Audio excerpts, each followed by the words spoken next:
चले तो sir.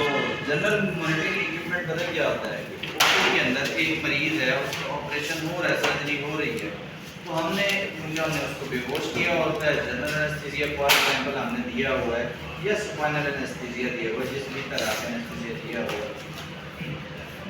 Patient को जनरल एनेस्थीसिया मुकम्मल तौर पे सो रहा है, मसूड़ी सांस मशीन के जरिए ले रहा है।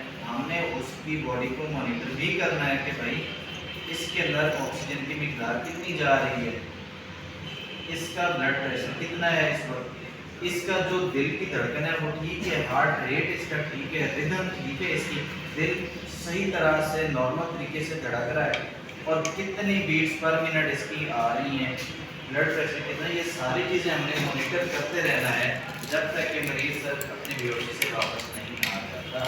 ठीक है, तो सबसे पहले वो कहता है पल्स ऑक्सीमीटर। पल्स ऑक्सीमीटर क्या काम करता है?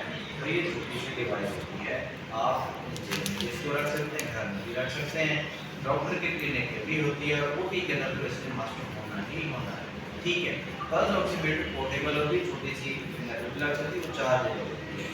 और एक होती है ओटी के अंदर यूज़ होती है ना पल्स ऑक्सीमीटर, वो एनेस्थीसिया मशीन के साथ वायर के साथ तार के साथ जुड़ी होती है, वो हम लगा देते हैं। ठीक है, ये बेसिकली बताती है कि हमारी बॉडी के अंदर ऑक्सीजन की कितनी मिकदार आ रही है, सैचुरेशन बताया कि ऑक्सीजन की। इसको हमने लगाना होता है उस फिंगर के ऊपर जिसकी विड्थ भी ज़्यादा हो, लेंथ भी ज़्यादा हो। ठीक है, अक्सर आप देखते हैं कि लगाई होती है इंडेक्स फिंगर के ऊपर, वो लगा दो, ठीक है, कुछ ने लगाई होती है थंब के ऊपर, कुछ ने लगाई होती है मिडिल फिंगर के ऊपर। ठीक है, लिटिल फिंगर पे आपने कभी नहीं देखी होगी लगी होगी, क्यों? इसका एरिया कम छोटी होती है, यानी कि ज़्यादा उसको एरिया मिलेगा, ज़्यादा ब्लड फ्लो मिलेगा, तो वो ज़्यादा अच्छे से डिटेक्ट करके बता सकेगी कि भाई आपकी बॉडी में कितनी ऑक्सीजन की मिकदार आ रही है। ठीक है, आप इसको 5 उंगलियों पे लगाएं तो ये 5 डिफरेंट रीडिंग देगी, थंब पे अलग देगी, बाकी सारे फिंगर्स के ऊपर अलग अलग डिफरेंट रीडिंग्स ये देगी। उसकी वजह क्या होती है?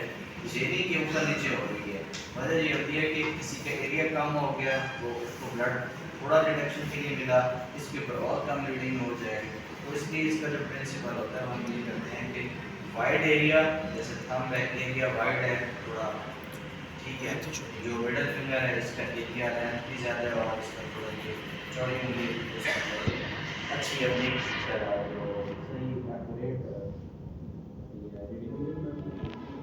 कंपोनेंट्स, प्रोब और सेंसर, लाइट सोर्स और फोटो डिटेक्टर। पल्स ऑक्सीमीटर के उसने कंपोनेंट्स बताया कि भाई छोटी सी डिवाइस के अंदर चीज़ें क्या क्या होती हैं। तो वो होती है वो जो ऊपर लगाते हैं वायर मशीन हो गई, लाइट सोर्स हो गया, इसके अंदर ना छोटी सी रेड लाइट की रेड कलर की एक लाइट होती है, जैसे उसको कोने में लगाएंगे तो उसकी रेड लाइट ऑन होती है। Photo detector located opposite the light source on the probe, the photodetector measures the amount of light that passes through the tissues. It detects variations in the light absorption caused by changes blood flow and oxygenation.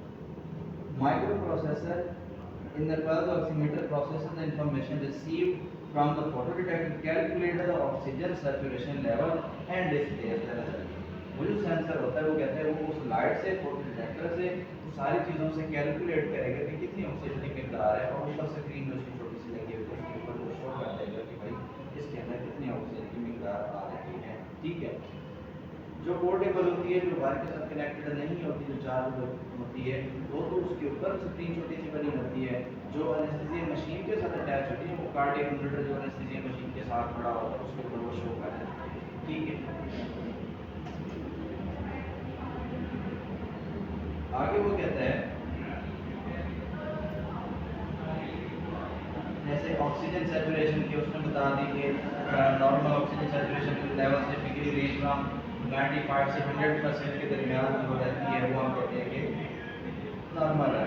95 से कम नहीं होनी चाहिए, तो फिर हम क्या दूसरे patient को कहते हैं कि लंबे सांस लो, गहरे सांस लो, ज़रा सफोकेशन से बाहर होगी, फिल्टर इन्वायरमेंट रखो, आपको एयर साफ ताकि तुम्हारे अंदर मैक्सिमम ऑक्सीजन जा सके। फिर भी नहीं हो रही, विंडो 90 जा रही है, 88 89 पे आ रही है, तो फिर हम उसको ऑक्सीजन लगा देते हैं कि भाई तेल ऑक्सीजन लगा के तो ताकि तुम्हारे अंदर ऑक्सीजन की कमी है वो पूरी हो जाए। हार्ट रेट मेजरमेंट, तो हार्ट रेट भी हमने मैयर करना है कि पेशेंट के अंदर, पेशेंट का जो हार्ट है वो किस तरह बीट कर रहे हैं, रिदम भी चेक करनी है और दूसरा उसका रेट भी देखना है। जैसे हम 2 टाइम पर मिनट नॉर्मल उसकी बीट होती है, तो टैकीकार्डिया कहते हैं, दिल की धड़कन को तेज होना, ब्रैडीकार्डिया कहते हैं धड़कन को कम होना। कि टैकीकार्डिया या ब्रैडीकार्डिया में नहीं जा रहा पेशेंट, ठीक है, अगर टैकीकार्डिया है तो उसके अकॉर्डिंग फिर हम उसको मेडिकेशन देते हैं कि हार्ट रेट कम हो।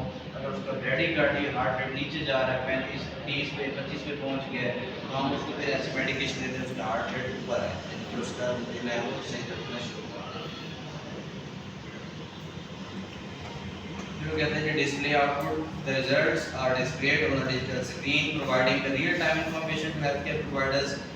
Accuracy pulse oximeter are generally accurate, but factors such as fuel circulation, motion, artificial nail polish or skin pigmentation can affect the reading. मतलब कि भाई पल्स ऑक्सीमीटर के ऊपर आपने वो लगा तो दिया उसको फिंगर के ऊपर, ठीक है, पाँव के फिंगर पे लगाई, हाथों के ऊपर, तो आपने नेल पेंट लगाई तो वो लाइट जो है वो सही से ब्लड की सर्कुलेशन को डिटेक्ट नहीं कर रही, ठीक है, तो उसके रिजल्ट्स में भी एरर आ सकता है। अगर आपने कोई नेल पेंट नहीं लगाई, नेल नहीं बढ़ाए हुए और आपके बॉडी के अंदर सर्कुलेशन भी ठीक है ब्लड की, फिर वो उसके एक्यूरेट रिजल्ट देगा। Portable non invasive, one of the significant advantages of pulse oximeter is their portability, जो मैंने आपको बताया था कि भाई आप एक से दूसरी जगह उसको लेके जा सकते हैं, जेब में रख सकते हैं, बैग में रख सकते हैं, घरों में इस्तेमाल, वैसे भी आप जैसे मेडिकल प्रोफेशनल हैं तो चेक करने के लिए